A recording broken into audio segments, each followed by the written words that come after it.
Hello, everybody.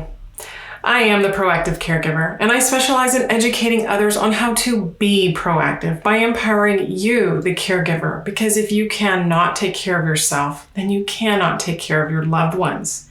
And in the spirit of taking care, today I wanted to talk about advocating, because caregivers are faced with so many different issues, situations we never expected to be in, which is where a lot of our stress comes from. But there's something that we need to learn how to do, and a lot of it comes from experience. In a world where we could choose to be anything, sometimes compassion and kindness comes short. Caregivers have to learn how to adapt in this role where we are not exactly educated or fluent in how to be a caregiver. A lot of these situations were just completely unexpected, which is why I wanted to have another caregiver and author, Debra Hallisey, join me today to talk about her story, because I believe we learn from each other. Debra is an author of A Relationship Contract for Dementia Caregivers. And this is a story that she wrote about advocating for mom and dad, because this is something we eventually do, but how we do this is what ends up being the issue. So today, thank you, Debra, for joining me. Thank you so much for having me. I really appreciate it, and look forward to our chatting about this. Yes. So before you actually stepped into this role, what was it like with mom and dad for you? That's a really interesting and good question. And I think speaks to the heart of what happens to a lot of people. My dad and I were very, very close, very close. We were, I say we because we lost him to congestive heart failure in 2015. But we were very close. And my mom and I struggled when I was growing up. We were very different from one another. And so when my dad died and I knew that I was going to take over his role as my mother's caregiver, I had to be really aware of and cognizant of preserving and healing our relationship, because this had the potential to really blow up something that was difficult during my childhood and growing up years. Wow. It sounds already similar to my situation. My dad is gone, and I wasn't exactly my mom's favorite. And we had that similar kind of relationship where we had to figure things out as we went along. So getting into this role as caregiver, how do you feel like life changes as a caregiver when our loved ones are living with dementia? Well, let me say that your life changes completely, just completely. And that's a caregiver, whether you're caring for someone with dementia or just caring for someone who is aging. Caregiving changes relationships. Mm-hmm. And it goes beyond just changing the relationship you have with your mom or whomever you're caring for. It changes every relationship in your life, because suddenly the ability to just get up and do things with friends or be home in time to make dinner for the family may not happen in the way that everyone is used to. And so if I could give one piece of advice to new caregivers, it would be to say, look, every relationship is going to change. And you need to figure out and work with people so that those changes are a positive change and not something that is detrimental to any relationship that you're in. It's hard work. It is. Beyond the physical and emotional things that the caregiver goes through, the changes it makes to your relationships and working on those relationships is absolutely hard work. Yes, I agree 100%, because when I stepped in to care for my mother, I honestly thought it was going to be fun. And looking back on it now, I can't believe that I was somewhat naive that this fun relationship, oh, we're going to have more time to hang out, we can go to lunch more often, we can go shopping, and it never became that. It's just was so different. And the longer we were together, the more our relationship was strained.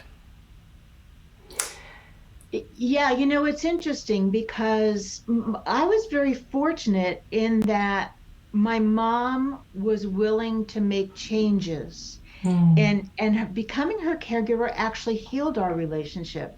And that is not what I expected, but I am so incredibly grateful for it. I really am. Yeah. Yes. And that's, thankfully, I can say that as well. It took several years, but over that time period, I feel like I'm a better person now than I was before I was caregiving, because not only do I have a better relationship with her, I feel that I relate to others better. Yeah, it has a way of really clarifying what's important. At least I found that to be true. And to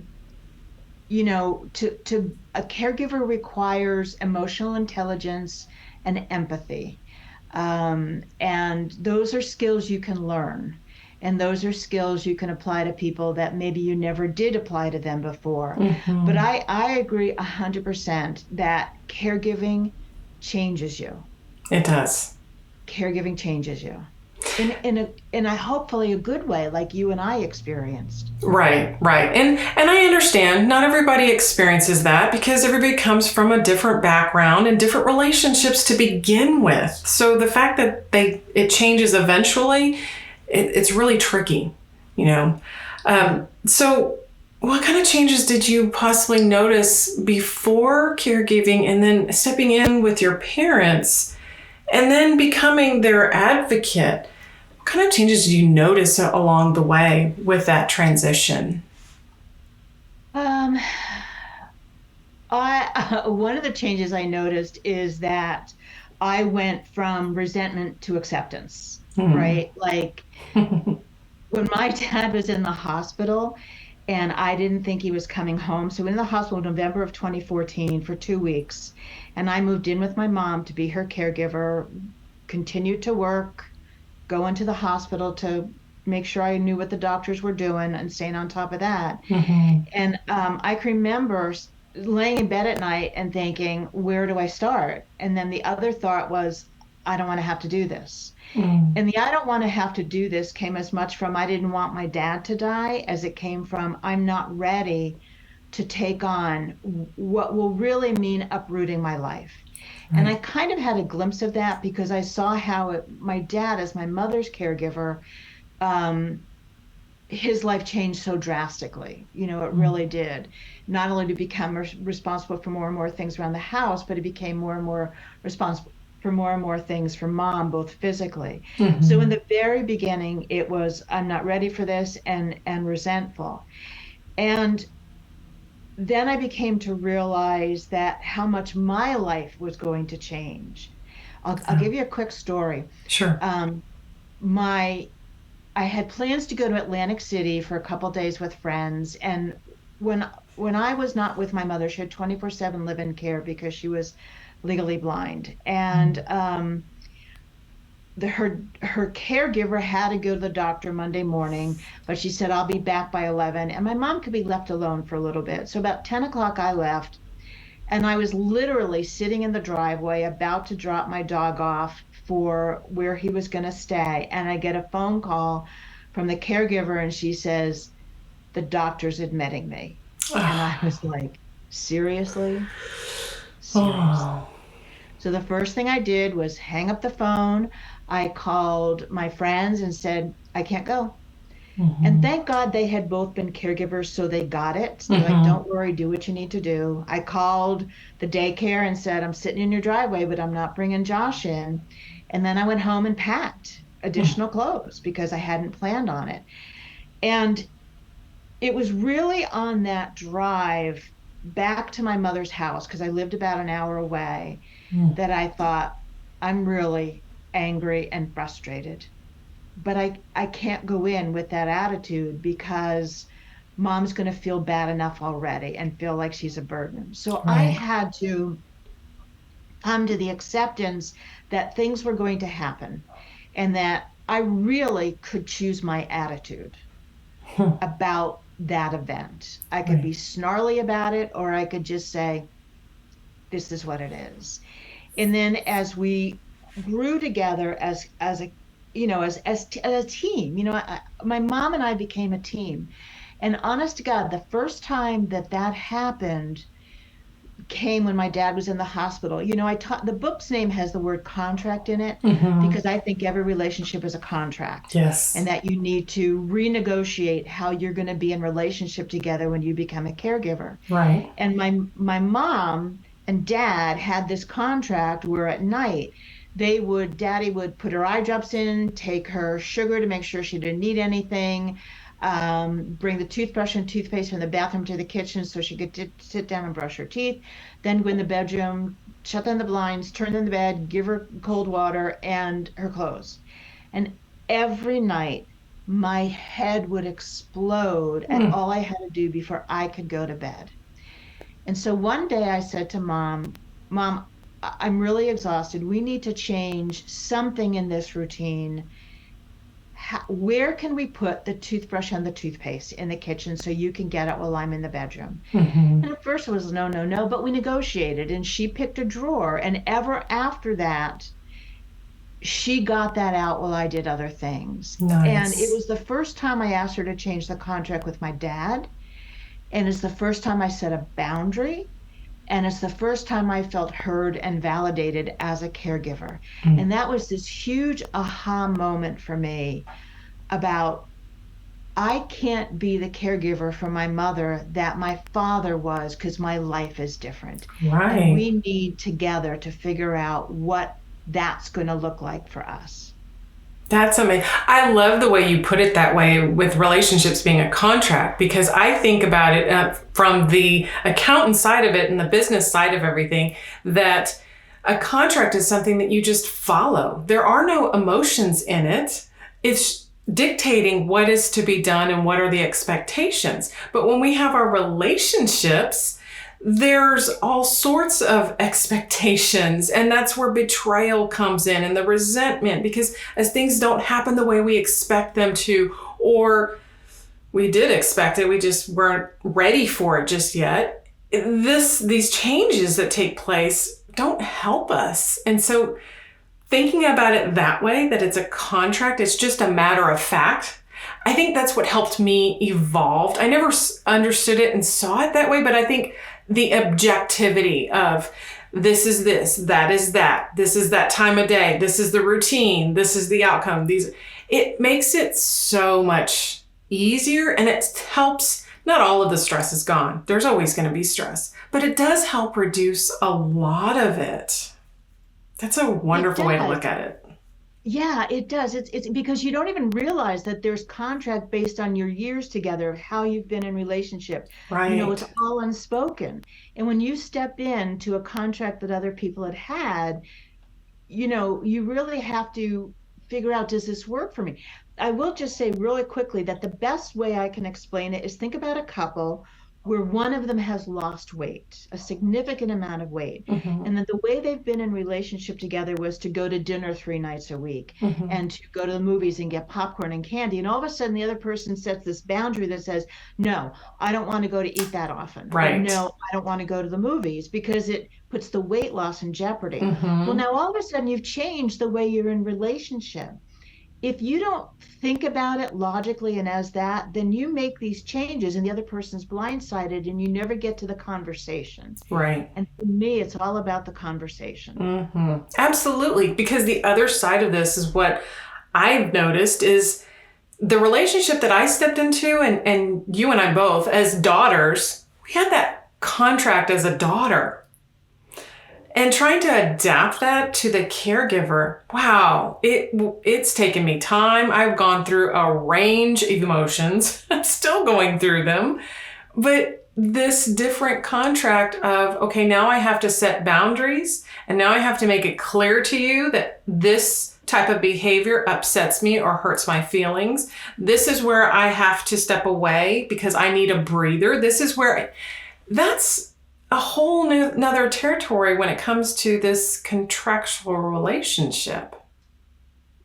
It is. And the interesting thing about thinking about a contract, it puts you adult to adult Right. instead of that mother child. Right. Right. And that's really important. It is. And even as I went from daughter to adult, and as time progressed, and unfortunately, as dementia does progress, we kind of had to shift again, and our contract shifted again. So then I became parent and she became child. And that was a whole new dynamic that created, again, the emotional roller coaster. But that contract kept changing and continues to change. Yeah. Yeah, it will. And if you're a dementia caregiver, I will just say that, in that early stage, you can still adjust the contract, right? Because there's still enough going on there you can. And the idea is to really concentrate on understanding how they want to live their life out and their early years, because that's so important to how they're going to live out the disease and interactions and behaviors. But beyond the first stage, that contract needs to be with you, the caregiver. You become the most important partner, the most important person in this care partnership, and creating a contract with everybody else in your life that supports the life you're now living is really, really key. And that's hard sometimes if you have siblings who don't see it the same way you do. I absolutely agree. It was hard enough to see eye to eye with mom, and trying to make sure I was eye to eye with my siblings just didn't happen. Still hasn't. But, we live and we learn, and that's where the boundaries have to be placed. It is, and that's where we have to realize what our own maybe unspoken expectations are.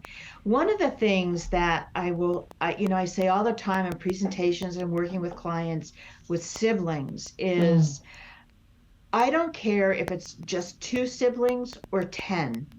Every single child had a different childhood. Yes. Different child. Gender, birth order. Was mommy really sick when she was pregnant with you? Was dad out of a job when it was the third? Whatever it is. Yes. Every child has a different relationship. And I think where we get caught is this, and it comes from society a lot of times. And I think where we get caught is this, and it comes from society a lot of times, end up in a certain way. And because of that different childhood, they simply cannot. So I always say to people, look, you have a family of origin. You have your nuclear family. They may or may not be able to support you in the way you need them to, but we all have a family of choice. Yes. Those people that we gather around ourselves at the support system. And if your family of origin can't do it, then it's okay to look to your family of choice for the help you need. Right. And that's where I had to create my new family of choice, my new family of support network. Because without it, I think I would have gone crazy long time ago. But so this is an interesting segue for us, because a lot of with this searching for that new family and adapting to the new contractual relationship, one of the things that takes place is this grief that becomes a real big part of caregivers' lives. And this is something that even though we all process it differently, it is kind of the elephant in the room, so to speak. So can you speak a little bit about the different types of grief that caregivers often experience? Yeah, I always say caregiving runs through grief like a river, and you just don't know when it's going to come up. Like when my dad died, I was so focused on my mother, who had lost her partner of 70 some years, because they started dating when they were 16, and they were married 62 years when he passed.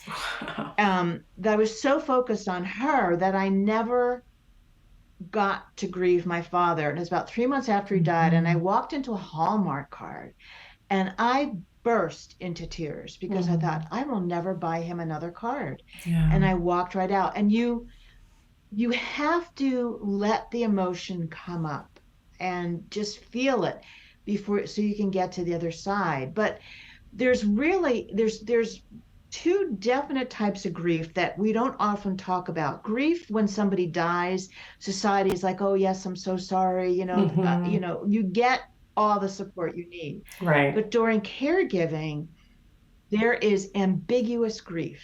And ambiguous really got defined when soldiers didn't come home from the war, right? It's Right.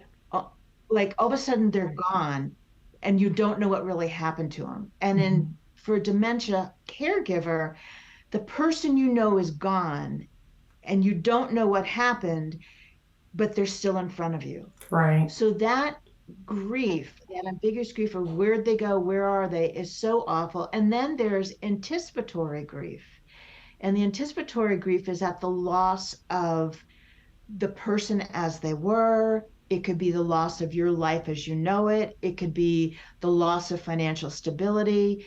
Those are very much a part of caregiving, particular caregiving for people living with a progressive brain disease.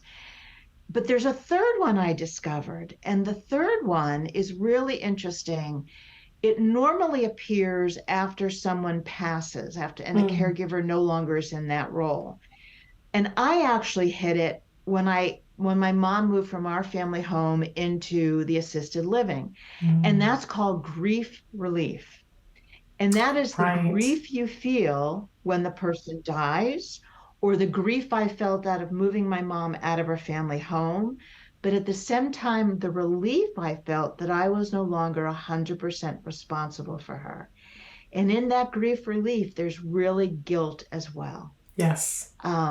So if dementia caregivers wind up moving someone into a memory care, don't be surprised if you have that grief relief. It's an absolutely normal reaction. It is, but understanding that at first is really hard to come to because I had that grief. Oh my gosh, I experienced that for the first year, it seemed. And even though it was the ebbs and flow of relief, because as I was able to eventually venture out and have lunch with friends again, or happy hour, or something that I wasn't normally doing beforehand, I had those moments of, oh, I'm so glad that mom is secure and safe elsewhere and I'm able to do this. And then later, no more, shortly thereafter, I'm already having that feeling of, oh, gosh, I hope she's okay. I hope they're doing what she needs and she's not causing any problems. I hope they're understanding her behaviors and off the wall comments. Going through all, maybe I should have kept her home longer. Maybe I could have done a little bit more. And I usually had that thought when I finally had the chance to feel the relief. Then suddenly I would think I could have done more. I should have kept her longer. And that back and forth just never stopped. The grief relief is something that I experienced myself, going from a place where I finally adjusted to the point of putting mom into a new community, getting out and being able to enjoy time with my friends finally, whether it's lunch or happy hour, but then eventually starting to feel like I could have kept her home a little bit longer. I could have been a caregiver for a little bit longer, but not realizing that feeling was because, in a way, going out was my respite time. And so I was re-energized emotionally, physically, mentally, spiritually, all of that. And feeling like I should have. What would have happened if I just a little bit longer, a little bit more of myself? But then feeling the grief later of, well, I wonder how she's doing. I wonder how she's faring. I wonder if her behavior is still managing to be, calm and not erratic because she's in a new environment. Or so that grief, and even now with the changes that we're going through, I still feel that grief relief. I'm always relieved when I leave the community. I know, it's crazy, isn't it? Like, and the relief makes us feel guilty, which is kind of just crazy. But guilt and grief are the two emotions that just underlie caregiving all the time, that we need to let go of the grief, like just come to realize that even if you're not perfect, you are doing the best you can. And in dementia, because people don't always remember the recent conversation, you actually get do-overs, which is fantastic. You could say, okay, today wasn't the best day, but in 15 minutes or tomorrow we'll be fine. But that grief that we feel at all the incremental losses, and that guilt that we feel because we could have done more, or I can't believe I'm feeling so good about not being responsible. Society doesn't recognize grief until someone dies, and that puts us at a disadvantage, because grief is such a part of caregiving, an underlying emotion. And if we don't recognize that grief in all its forms, whether it's ambiguous, anticipatory, grief relief, or whatever you want to call it, if we don't recognize that that emotion is a part of this and let it come to the top and sit with it and then say, okay, I'm going to let this go, then I find for me, it comes out in anger and frustration, Yes. and in resentment. And so we really need to recognize our emotions, all of them. I say, if you don't name them and claim them, you can't change them. Right. And grief and guilt are two of the things you need to name and claim and then change. Absolutely. Once I was able to name my grief as the resentment or the jealousy between my sisters, or something that fell into the unresolved issues I had with my mother growing up. When I was able to name those and understand where that grief was coming from, then the current grief, yes, it was still there, but it didn't feel so deep and cutting down to this quick, that this form of grief I could finally recognize as, this is normal. This is normal grief. This isn't something I needed to be ashamed of. This isn't something that I needed to bear the guilt longer. It's just the normal process of death and dying. And that anticipatory grief. So the interesting thing is, I love the way you explained it, because even when I wasn't in that moment of grief relief, then I have moments that I do now where mom is still on hospice, declining quicker now than she's ever before. She's in her wind down process, and now this anticipatory grief is starting to resurface. It just comes and goes with every change of our relationship and the contract and the stages. And it's just, and then we as caregivers, especially dementia caregivers, we have no choice but to adapt continually. None, because the person you're caring for can't. Right. And that brings you grief as well. Exactly. They're not who you knew. Yeah. But I'm so glad that you have realized and kind of thought, okay, yeah, I realize that once I feel these emotions and I name them, I can not let them control me. I'm still going to feel them. Right. And it's okay, but they're not in control of me. And it made a world of difference, because once they were finally named, it was released. It was something that, yes, in conversation and depending on a situation, I may have a thought or an event that might trigger that old memory, and I may feel a little of it, but it didn't take me down. It didn't make me want to crawl in bed and just pull the covers over and say, I'm done adulting for today. I don't want to do this anymore. It was just recognizing, oh, I remember that feeling. I remember that this happened and why. Right. It's so interesting. I had somebody say to me, a therapist say to me years ago, anger not expressed leads to depression. Absolutely. And I think that's also true of many of the emotions of being a caregiver. Mm-hmm. If we don't express them, if we don't deal with them, that's where depression sets in. And that can be a real problem for caregivers. Right. Oh, definitely.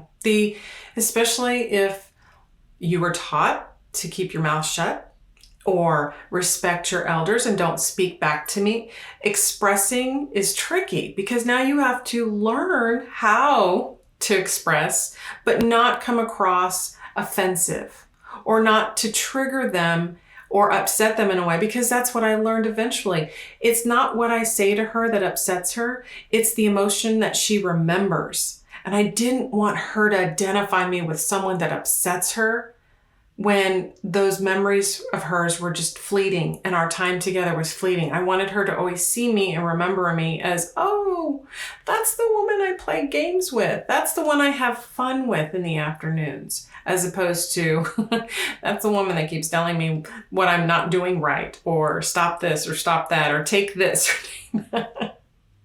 You learned to live in the moment with her. Right. Which is where all the joy is. Exactly. And part of living in that moment was when in another area that I absolutely had to learn, and I don't know if you had to experience this, but asking for help. I love that in your book you discuss asking for help as the foundation of self-care. Connecting the concepts of asking for help and self-care is a long journey for caregivers. Learning how to rephrase is what I eventually did, because for me, asking for help was almost like admitting that I'm incapable of doing something. And it wasn't so much that I was incapable, it's just I had to say, I need help. And that was really hard to do. You know, it's so interesting to me because so often that's tied to family dynamics. Mm-hmm. You know, if you're the oldest and everybody looked to that person, Right. you were always the one that gave help, right? Right. If you're the only female, like I am in my family, you were the one that always gave the help. You know, it's so tied to family dynamics and growing up and birth order and gender. You know, sometimes we don't want to ask for help because we think no one's going to do as good a job as I can. Mm-hmm. And that may be true, but we need to recognize that good is good enough. Right. You know, and having people help is so critical for me. Setting boundaries and asking for and saying yes to help is the foundation of self-care. Because if you don't ask for help or you don't set boundaries, you can have all the massages in the world. And when you come back and there's still the stress of a sibling who is walking in and saying, but mom, you weren't married in 1950, it was 1955, Right. and then leaves, and you're left with the fallout. Exactly. You might as well not have paid for the massage. You know? Yeah. Again, I totally agree. And even in some cases when I wanted to just run away, I just take a vacation and just go somewhere and get away remove myself from all of it. If I can't do something a certain way, or if I can't ask for help, I'm just going to run away. Well, by running away, I still have to return. I still would come back to whatever it was I was running away from, and I would still need the help I needed before I left. Yeah. So it's interesting. Yeah. Yeah. No, I used to call it stop the merry-go-round. I want to get off. Yes, exactly. You know, and so the one thing I learned to do was just rephrase it instead of, and in a way, I get it. It's kind of like beating around the bush, avoiding the obvious, but instead of saying, I need help, I would say, can you go do the load of laundry for me?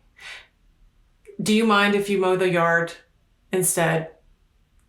And so that made it a little bit different. Instead of me explaining, well, I'm doing all these things and I can't manage everything on one, I need you to at least do this one thing. So it made a little bit of a difference, and it helped me practice. See, and I think that's amazing that you got there, because, you know, one of the things about setting boundaries is you start with the rules of fair fighting, right? You never, you should, you don't. That's not even in the language. It's more like, I'm upset. I'm overwhelmed. Can you? But by taking that out and simply saying and asking them to do a specific task for you, um, it doesn't make it forever. It Mm-hmm. means that they can say yes or no, or you can negotiate it. And the most important thing is you felt comfortable doing it. Yeah. And that's the key. One of the things I say to people is, if you're going to ask somebody for help, just directly ask for help, you Mm-hmm. want to use what's called the SMART, specific, measurable, attainable, relatable, and tangible, which is what I had to use when I was creating objectives for corporate training. But the difference is, can you walk the dog versus can you walk the dog Tuesdays and Thursdays for 20 minutes? They say yes to can you walk the dog, and then you get into the details. Mm-hmm.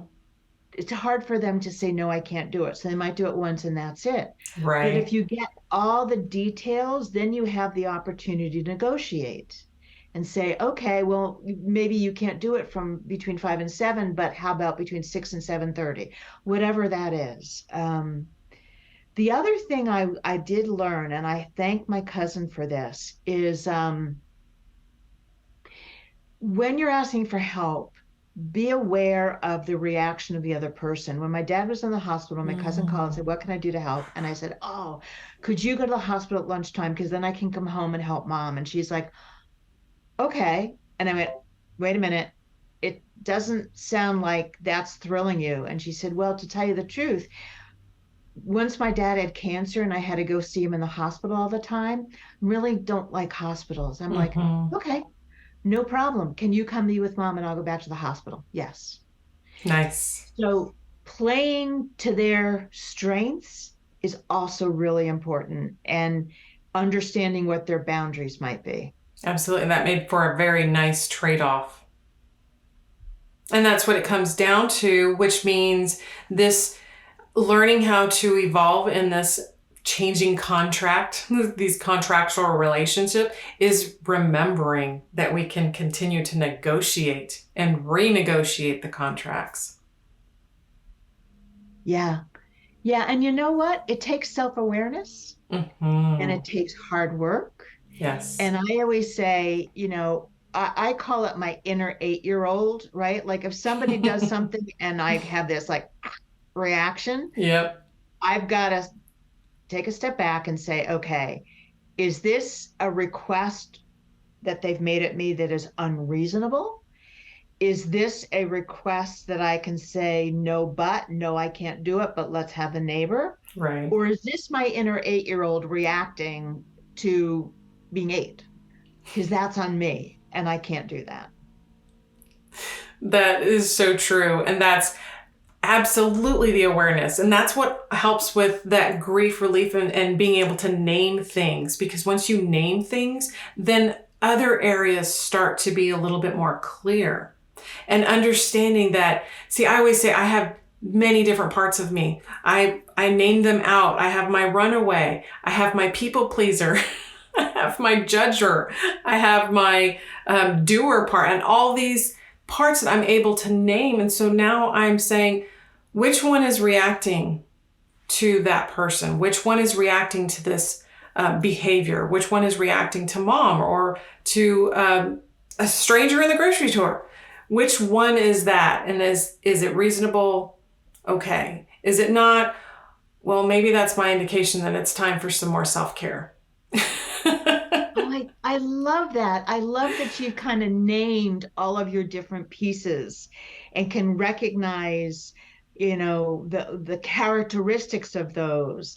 And in doing that, you can take that step back. That's terrific. I hadn't thought about it that way. It makes a huge difference. It helps so much because every day that I am able to spend with mom, I always go through the cleansing breath, getting into the right mindset, stepping in and making sure I'm stepping in with a positive attitude mindset. And I can leave. And sometimes I'm in that same mindset. And other times I am just a totally different person than I walked in. it's, Yeah. it's like you said, it's just the awareness and recognizing it. And you have to, because you never know who mom will be when you Right. walk in. Will she be the teenager? Will she be the new spouse? Will Right. she be, whatever? And so in stepping into her reality, you have to have a mindset that's open to that. So taking that breath and just kind of going, okay, whatever it is, I'm good with it, Right. makes that day and that interaction hopefully a positive one. Sometimes she's just having a crappy day, a bad day, and there is Yes. nothing you're going to do that's going to make a difference. But you also have to give yourself grace and not make that your problem on those days. Right. So on those days that she's having those issues, that's when I realize I have to become that advocator more than normal. And so part of this contractual relationship is learning when to just be the observer and when that I absolutely have to step in and advocate for her needs. How do you work with caregivers and help them to recognize that and understand the Yeah. difference? Yeah, no, 100%. It really, for someone with dementia, the best thing that we can do to caregivers or for caregivers is help them to understand her like who she is as a person, um throughout her life, right? So you know independence in someone that's living with a memory impairment can be very frustrating, because that's when the no, I can still drive, because they really believe Mm-hmm. they still can. Right. And the no, I'm going to make us dinner, because they really believe they still can, Mm-hmm. is so frustrating, for us, because our first thing is usually we need to keep them safe and everyone Right. else around them safe. So if you can help a caregiver to understand, look, mom was the oldest of five, Mm-hmm. and her dad died when she was 10, and she was running the tractor on the farm. So that independence is Mm. integral to her. So what you're going to see as her being, um, angry and wanting to do it, understand where it comes from. And Mm-hmm. so you don't get into an argument with her. Let's talk about how you can redirect her to something else. The more we can help people understand what their early life was like, the better off that person, our loved one is, and the better off the caregiver is. I know from my Yes. mom, when she was still at home and she had live-in care, I would text the caregiver and say, my dad's birthday is next week on this date. If she starts to Mm. get squirrely, I want you to know why. Perfect. And that was an insight that only I, as a family member, can give, but gave them the ability to maybe be a little more forgiving, a little Mm-hmm. more understanding. Um, and as an advocate, you absolutely have the right to call somebody out if they are not doing what you've asked them to do, and even say, I really need to switch caregivers. Like, even in a Mm-hmm. community, you Right. have the right to go and say, this is not a good match for my mother. Well, Deborah, appreciate you joining me today. And this information is just so valuable because if others can actually see this as a contract, as we talked about, and understand that they can negotiate their contractual relationship, taking a lot of the emotion out of caregiving can be a huge game changer. So I appreciate you taking the time to share this. And your book is wonderful. How can our listeners find the book, A Relationship Contract for Dementia Caregivers? Absolutely. It is out on Amazon. You can search for it by my name or by the name of the book. I really hope that it is helpful to people. It was written with that intent in mind. And I can't thank you enough for asking me to Mm. join you. It's been so much fun to have this conversation with you.